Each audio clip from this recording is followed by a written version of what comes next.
मानदाता तप करे, फल नहीं मिला। जब मानदाता को फल नहीं मिला तो मानदाता ने सोचा मैं तप करूं तो करूं क्या। देवऋषि नारद का आगमन हुआ। देवऋषि नारद ने कहा अगर तुम्हें तप करना और उसका फल चाहिए तो तुम काशी चले जाओ। मानधाता काशी गए, काशी में बैठकर तप करने लगे।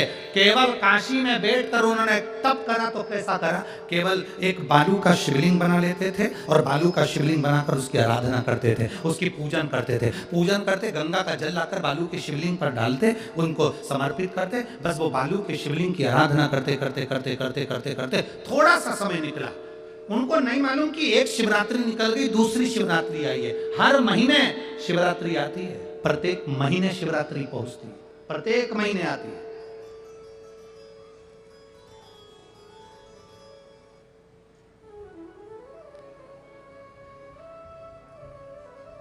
एक शिवरात्रि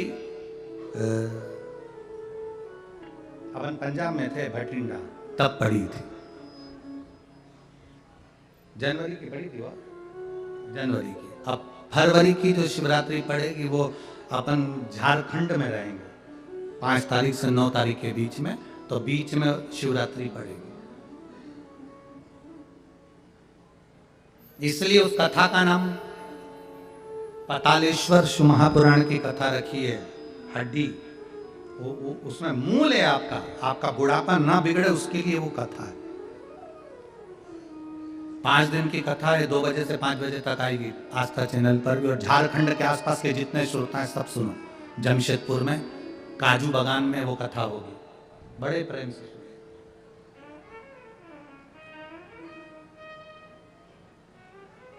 काजू बागान में तुम ये सोचकर मत आना कि काजू तोड़ के खा लेंगे।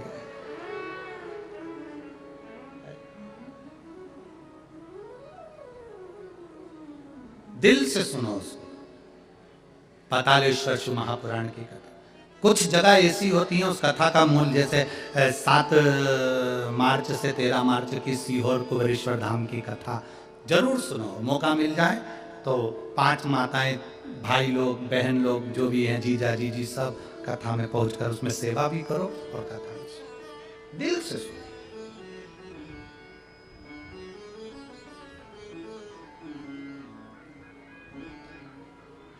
भगवान की भक्ति को धारण करिए।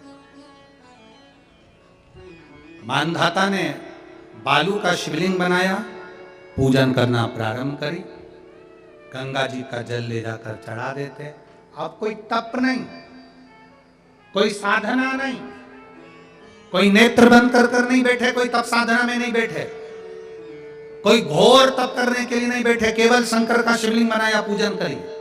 साल में एक दिन सावन के महीने में जो शिवरात्रि आती है, हम भी टीवी के माध्यम से, सोशल मीडिया के माध्यम से आप सबके घर में पार्थिव शिवलिंग का निर्माण करवाते हैं। उसका कारण केवल इतना है कि हम पूरी जिंदगी तप नहीं कर पाते, पूरे साल व्रत नहीं कर पाते, साधना नहीं कर पाते, तो कम से कम सावन के महीने की शिवरात्रि पर जब अपने घर में मिट्टी का शिवलिंग बनाकर पूजन करते हैं तो हमें तप और साधना का पूरा फल प्राप्त हो जाता है।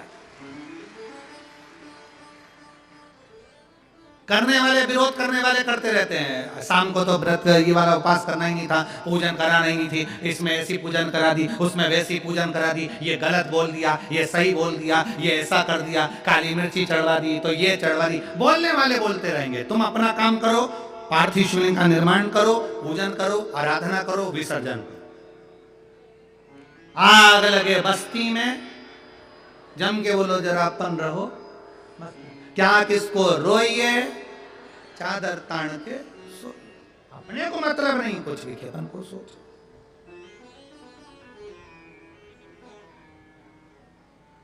अपनी जिंदगी का सार्थकता से करा। मानधाता ने अब कोई तप नहीं करा, मानधाता ने अब कोई साधना नहीं करी, मानधाता ने अब कोई आराधना, बस एक काम करा, शिवलिंग का निर्माण, उसकी पूजा। आपसे भी निवेदन करते हैं, समय मिला करें, हफ्ते 2 हफ्ते में गमले के अंदर ऐसी मिट्टी को उठा लो शिवलिंग जैसी, और जल चढ़ाकर पूजन करके वहीं विसर्जन कर, उसी गमले में उसी मिट्टी को वहीं विसर्जन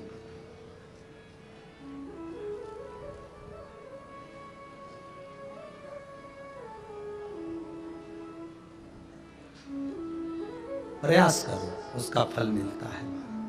शंकर भगवान प्रकट हो गए, कहा क्या चाहिए तुमको, मांगो। अब मानधाता ने मांगा कुछ नहीं।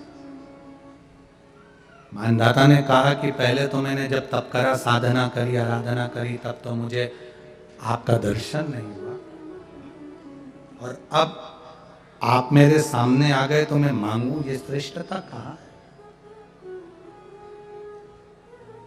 अब मैं मांगू, ये श्रेष्ठता कहाँ है? मुझे मांगना नहीं, कुछ तो मांगो।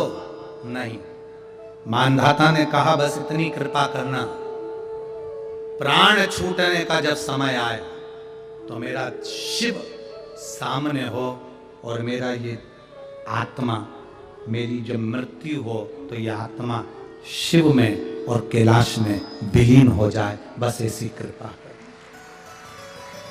और कुछ भी नहीं, और कुछ नहीं चाहिए, बस यही होना चाहिए। उसका जो फल है वो जीवन का एक आनंद सुख देने वाला हो। हमने कथा में कहा था शुरू में, माता क्या होती है? निर्माता।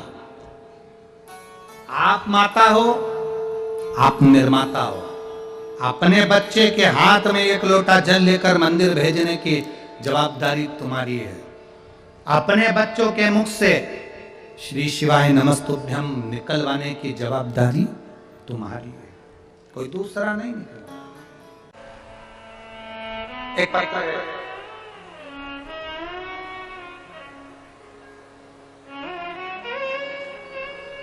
मेरा नाम सरोज रानी है, पति देव का नाम सुभाष चंद्र गोदारा है। मेरा नाम सरोज रानी है, पति देव का नाम सुभाष चंद्र गोदारा है।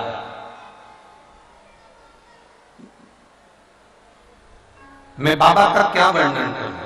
गुरुदेव कहीं बैठे हो तो आप ही श्री शिवाय नमस्तुभ्यम, श्री शिवाय नमस्तुभ्यम। मेरा नाम सरोज रानी है, पति का नाम सुभाष चंद्र गोदारा जी हैं। गुरुदेव, मैं बाबा का क्या गुणगान करूं? इतना धन नहीं था कि बहुत कुछ हम कर सके। एक छोटी सी नौकरी करती की और उसमें इतना आवक नहीं। गुरुदेव, आपकी कथा सुनकर मैंने नियम बनाया कि मैं छोटा सा व्यापार खोलती हूँ, थोड़े से कपड़े बाजार से लाई और उसका मैंने व्यापार खोला। गुरुदेव, लोग कह रहे थे कि यहाँ व्यापार नहीं चलेगा, यहाँ व्यापार नहीं चल पाएगा, लोग कह रहे थे, पर मेरे मन में शंकर के प्रति भरोसा बड़ा दृढ़ था, विश्वास पूर्ण था। तो मैंने थोड़े से पैसे इकट्ठे कर कपड़े का व्यापार करना चालू करा। शुरू में बिजनेस नहीं चला, धीरे धीरे थोड़ा सा दबते गए, पर उसके बाद बाबा पर एक लोटा जल चढ़ाना बंद नहीं करा, शंकर के मंदिर में झाड़ू लगाना बंद नहीं करा, शिव जी के मंदिर में पोछा लगाना बंद नहीं करा, शंकर को बेलपत्र से श्रृंगार करना बंद नहीं करा। आप कहते हो दिया लगाने से क्या मिलता है, शिव कथा सुनने से क्या मिलता है, कोई मुझे पूछे। मैंने थोड़े से धन से काम चालू करा था, शुरू में दिक्कत आई, पर आप कहते हो हिम्मत करना, मेहनत करना, हारना नहीं। आज बाबा ने मुझे इतना कर दिया कि मेरा टर्नओवर करोड़ों में पहुंचा दिया। मैं बाबा को धन्यवाद देने के लिए एक बार हाथ श्री शिवाय नमस्ते। बैठिए। शिव तत्व की प्राप्ति इसी को कहते हैं, एक भरोसा, एक दृढ़ता, एक विश्वास। वो देगा जरूर। और इन्होंने एक पत्र में लिखा है,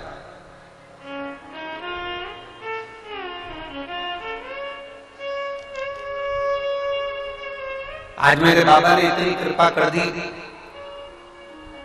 गोविंद जी और गोपाल जी ने ऐसी कथा करवा दी कि इस कथा को सुनकर तारा बाबा से विनती करती हूँ और बाबा भोलेनाथ से विनती करती हूँ कि हमारे गांव ओडा में भी, जिला सिरसा में बाबा ऐसी कृपा करना कि एक बार शिव पुराण की कथा वहां पर भी हो। ये भाव प्रकट ये एक भाव,